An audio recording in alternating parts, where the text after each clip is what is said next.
is 9 News with Davina Smith.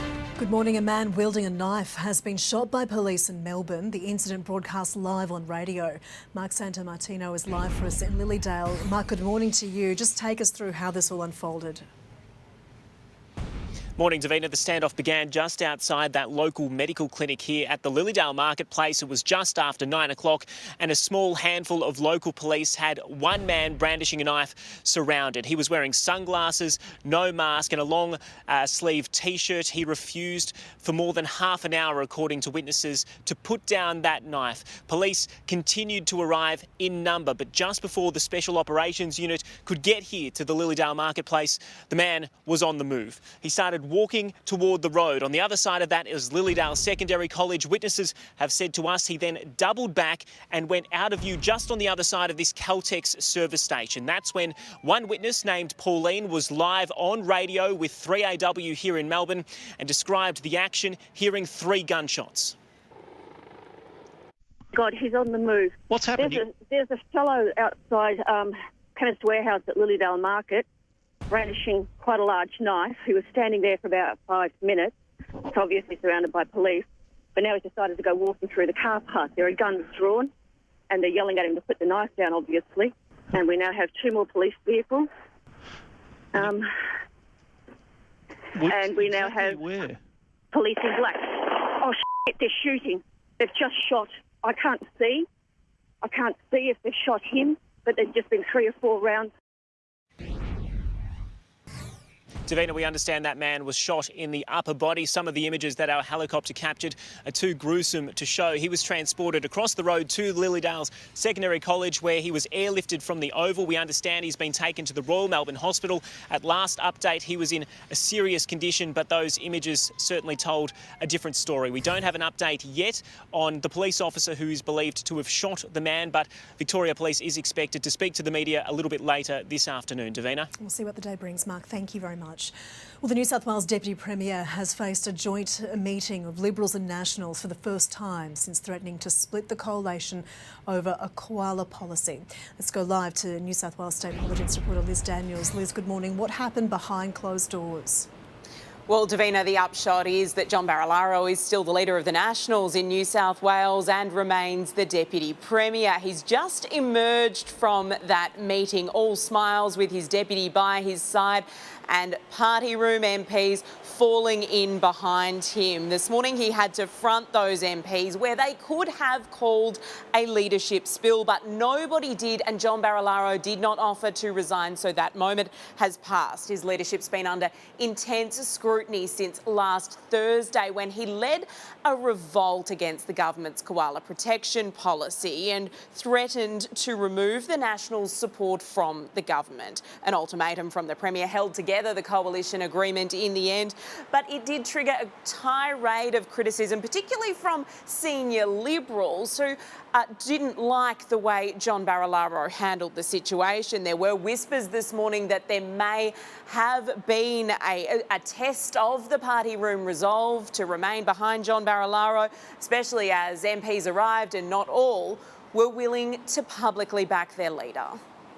We're all part of a team, we discuss things and we work united, and that's what I plan to do today. I don't know, it'll be a very interesting morning. I'll have what I have to say said in the party room. Just a normal National Party meeting, why? What else would I be expecting? John Barilaro has also addressed a joint party room meeting, which he had to address the Liberals and the Nationals, and he spoke to them via Zoom, reaffirming the coalition agreement and saying that the koala policy that is at the heart of this debacle will be reviewed. Lizzie, we've done this dance, Davina, we have done this dance before in politics, and once the chatter starts about a leadership spill, it is very hard to shake. OK, Liz, thank you. Restrictions will be eased in regional Victoria from midnight tomorrow night, with a jump to the 3rd step of the state's roadmap, which means businesses can reopen and up to 10 people can gather outside. The state recorded no new COVID deaths overnight and 42 more infections. It comes as a radical plan to transform Melbourne's laneways and streets into alfresco dining areas has received a mixed reaction from business leaders. Here's Isabella Stashkovsky. The hospitality industry is divided this morning over a $100 million plan to transform Melbourne into an alfresco dining mecca. Patrons would see it in gardens, parks, closed off laneways and streets, potentially separated by perspex in a bid to maintain social distancing. The aim is to revive desperate cafes and restaurants, copying a model that has been actioned overseas. $30 million will be given out in the form of grants. Small to medium businesses can apply for up to $5,000, while sole traders are eligible for up to $3,000. This would be to help set up these outdoor spaces. Businesses might need new settings or umbrellas, but there are concerns ultimately that will be left out of pocket. Another major issue is Melbourne's weather. We're famous for having 4 seasons in one day, and industry leaders say this will be a roadblock for the alfresco vision. We just want to be able to responsibly serve people and do the right thing. We're not asking for anything other than to start making our own money. We're happy for the money that the government give us, but we just want to make our own money. Meanwhile, the Premier says we are on the right track to have crowds at the Boxing Day Test and at the Australian Open. Tennis Australia is currently looking at ways to get the big stars down under, so certainly some good news for sporting fans this morning. And as school holidays approach, New South Wales Health is urging anyone who's feeling unwell to get tested. The state recorded 7 new cases of COVID overnight, 2 of which are linked to known clusters. 1 new case is connected to the Concord Hospital outbreak, another from a healthcare worker at Liverpool Hospital.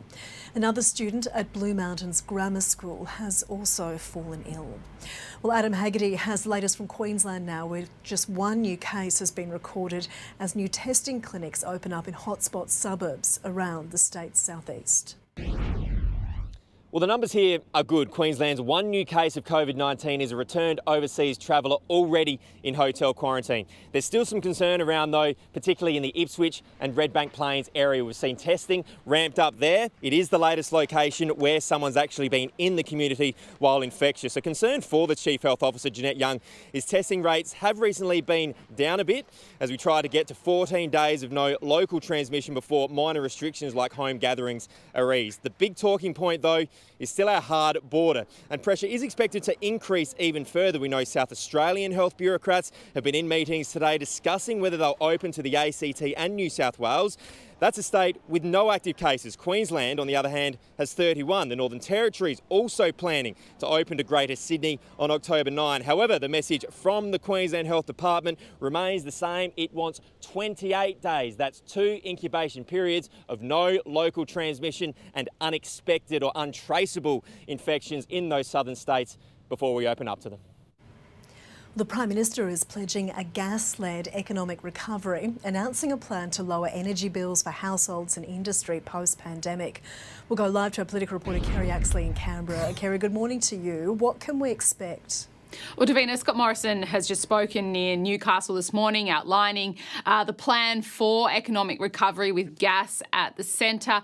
He's pressing for more non-renewable energy to keep power prices low, he says. The key parts of this plan include opening new gas supplies, underwriting the construction of new pipelines and potentially backing the construction of a gas-fired power station in the Hunter Valley in New South Wales. That is, if the private sector doesn't replace the Lilydale coal-fired power station, which is due to close in around 2022. The fear is that without the power that it produces, it could send energy prices sky high in New South Wales in particular. Here is Scott Morrison a little earlier. So this is the plan. If the energy companies choose to step up and make these investments to create that capacity, great. We will step back. If not, my government will step up and we will fill the gap. And to this end, Snowy Hydro is already developing options to build a gas generator in the Hunter Valley should the market not deliver. Scott Morrison believes that gas is the best way to move away from coal, while renewable energy technology is further developed. Environmental groups disagree with that, seeing it as another dirty fossil fuel. Some in the PM's on his own side of politics still believe that the focus should remain on coal. Davina, we are expecting to hear from Labor soon, but at least one Labor MP has said that this plan comes too late, and there are some questions around the timing when we'll actually start to see any benefit from this. Kerrie Yaxley live in Canberra, thank you. 20 years on, can you believe it? We remember the iconic moments from the Sydney Olympics, and our reporter is among the celebrations. Breaking news over this dramatic arrest that sparked widespread outrage, and a war of words as the battle for the White House heats up.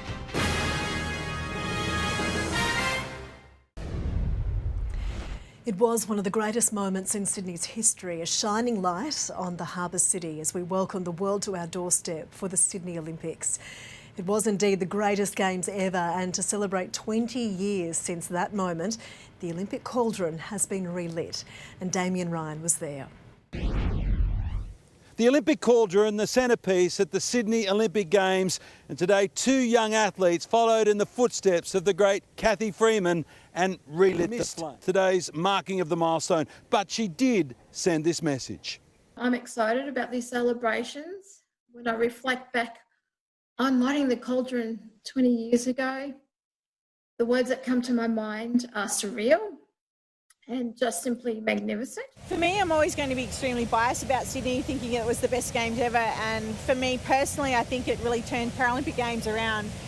4 years earlier in Atlanta, as Lynn mentioned, was quite devastating. And to know that we were going to have the Games here in Australia, we were going to do the best job ever, and we did.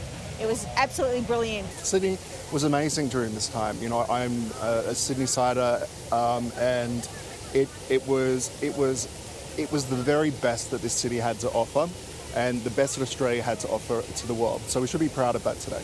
2 decades on, which has never been matched. 2 men are on the run after smashing a car into a power pole in Melbourne's northwest. Police were called to Kings Road at St Albans around 10:40 last night, with the crash bringing down power lines. A few hours later in Preston, a 17-year-old driver also crashed into a power pole. The teenager there wasn't hurt and will be charged with not having a licence. There's breaking news in Melbourne, where a senior constable from the Critical Incident Response Team has been suspended after a violent arrest of a man with bipolar disorder. Christina Hearn has more. Well, 32-year-old Timothy Atkins remains here in the Northern Hospital in an induced coma. He is expected to be brought out of that today, and doctors will assess if he has sustained any permanent damage.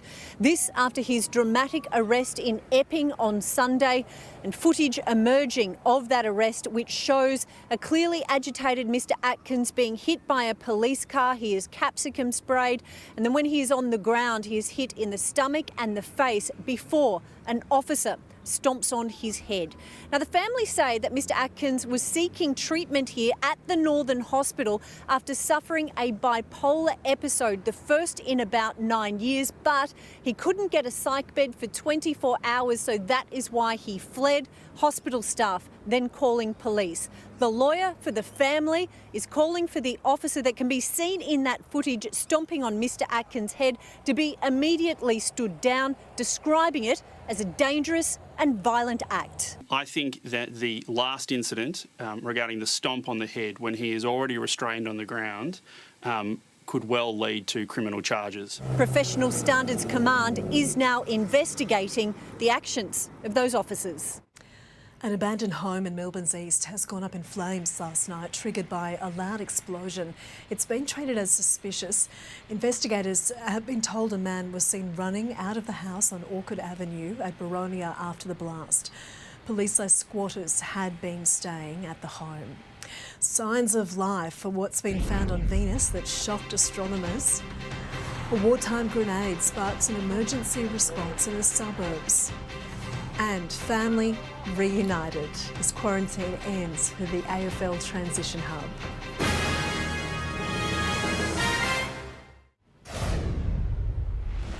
A tidy-up of a deceased estate property in Sydney's lower North Shore has turned into an emergency with a wartime grenade found in an outside toilet. Neighbouring houses were evacuated and streets blocked off at either end while the bomb squad checked out the device and gave it the all clear. Well, Donald Trump's been labelled a climate arsonist by political rival Joe Biden after the president blamed poor forest management for bushfires ravaging the US West Coast. More from our correspondent Amelia Adams. The President came to California to thank the National Guard for their heroic efforts during this fire disaster, which has now claimed at least 35 lives and burnt through some 5 million acres of land across 3 states. He stepped off Air Force One into very smoky, hazy skies, but he was sticking to his guns about what is behind the state's worst fire season on record. If you did manage your forest and if you removed all of that really dry and just, it's like explosive is the only word. If you don't have that sitting there, nothing's going to burn. He was also briefed by the governor and local authorities, the president questioning the science when the state secretary for natural resources made this plea. We want to work with you to really recognize the changing climate and what it means to our forests. It'll start getting cooler. You just watch. I wish science agreed with you. Well, I don't think science knows, actually. His Democratic challenger Joe Biden labelled him a climate arsonist. And despite criticism for the second day in a row, the president has held a crowded indoor event, this time in Arizona, as he wraps up his tour of the West Coast, with just 50 days now until polling day, coronavirus and now climate change front and centre of the campaign. Life on Venus. It sounds like a movie, but in fact it could be reality after astronomers revealed a new discovery on the distant planet. 2 telescopes spotted the chemical signature of phosphine, a gas that's here on Earth and is only associated with life. Scientists have been quick to downplay the discovery though, saying it does not confirm the proof of life on another planet. West Tigers rookie Harry Grant will meet his parent club Melbourne Storm on Saturday night. Grant will line up against mentor Cameron Smith, who's still yet to decide on his playing future. We've had some pretty good battles at training when we've got Smithy on our side and Harry Grant was controlling the other team. They had some pretty good battles, so it'll be a good one this week, and one I'm sure Harry would be looking real forward to playing against us and seeing how he goes. And State of Origin venues have been confirmed. So the New South Wales Blues and Queensland Maroons will battle at Adelaide Oval on November 4, ANZ Stadium on the 11th and Suncorp Stadium on November 18. Raiders enforcer Josh Papali has extended his Canberra contract. The Origin and Kangaroos prop will stay with the Green Machine until the end of 2024 with the option of a further year. The Raiders face the Warriors on Sunday afternoon. Collingwood has secured a spot in the AFL finals, seeing off the Suns by 22 points at the Gabba. After 2 months on the sideline through hand injury, Jordan De Goey starred on his return, kicking 4 goals. No, it was all good. I was a bit nervous at the start there. A few times the ball hit it on the end, but all seems to be fine. So, yeah, I'm pretty happy with it. Meanwhile, the AFL's transition hub is now officially out of quarantine, and this is the moment Carlton legend Eddie Betts was reunited with his family on the Gold Coast this morning. He was joined by his wife and 4 kids, Lewis, Billy, Alice and Maggie. Nick Kyrgios has flagged January's Australian Open as the tournament to make his return. The world number 41 has been staying at home in Canberra during the pandemic. Fingers crossed things get better in Melbourne and they're able to figure out a way to quarantine the international players coming overseas, and having crowds would be awesome as well. But we all know how tough this pandemic has been. But yeah, I'm not sure entirely when I'll be playing next. Obviously in France the cases have gone up again, and they're planning on playing with the crowd. The French Open begins on Monday.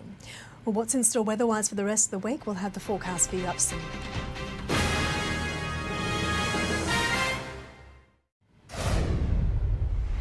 Weather now, and today sunny in Brisbane, 25 degrees, a bit grey in Sydney and Canberra, 17 the forecast top for Melbourne and plenty of sunshine, overcast in Hobart, blue skies in Adelaide, Perth, sunny and 26 degrees, and hot and sunny in Darwin. Tomorrow there's the chance of showers for Brisbane, sunny and 25 degrees on the way for Sydney tomorrow. Canberra can expect a sunny day after a foggy start. Cloud about for Melbourne and Adelaide. It'll be wet in Hobart, 17 degrees, grey skies and 21 in Perth, and sunshine in the top end. Thursday, Brisbane and Sydney can expect mostly fine conditions. Canberra showers, wet in Melbourne and Adelaide. Showers for Hobart, Perth, sunny, 23 degrees and 33 the top in Darwin. And that is 9's Morning News. We'll have your local afternoon news coming up at 4 o'clock.